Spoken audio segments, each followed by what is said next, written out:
வணக்கங்க.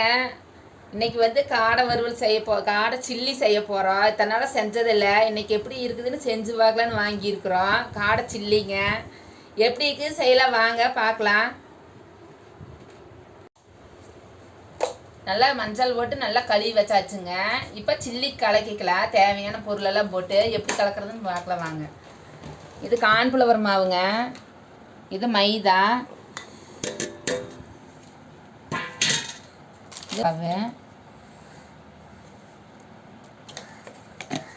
இது சில்லி பொடிங்க, எலுமிச்சை மிளகா அரை மூடி புளிஞ்சுக்கலாங்க. காடையை இப்போ வந்து இதில் சில்லிக்கு தேவையான சில்லி பொடி, இஞ்சி பூண்டு சீரகப்பொடி மல்லிப்பொடி இதெல்லாம் போட்டு நல்லா கலக்கலாங்க. நல்லா கலக்கியாச்சுங்க. மசாலாவெல்லாம் போட்டு நல்லா கலக்கி வச்சாச்சுங்க. 1 மணி நேரம் நல்லா ஊறிச்சுன்னா நல்லா காரமெல்லாம் பிடிச்சிக்குங்க. நல்லா கலக்கியாச்சுங்க.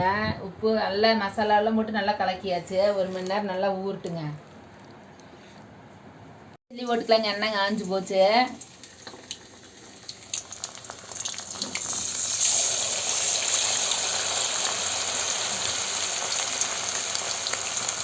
வேகுது நல்லா.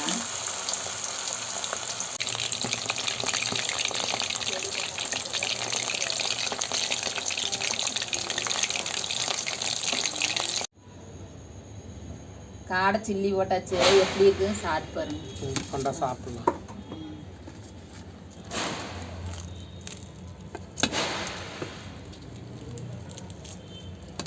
காடை நல்லா வெந்திருக்குங்க.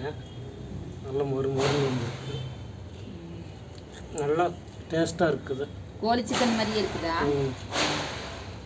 கோழி சிக்கனில் காடை நல்லா டேஸ்ட்டாக இருக்குது.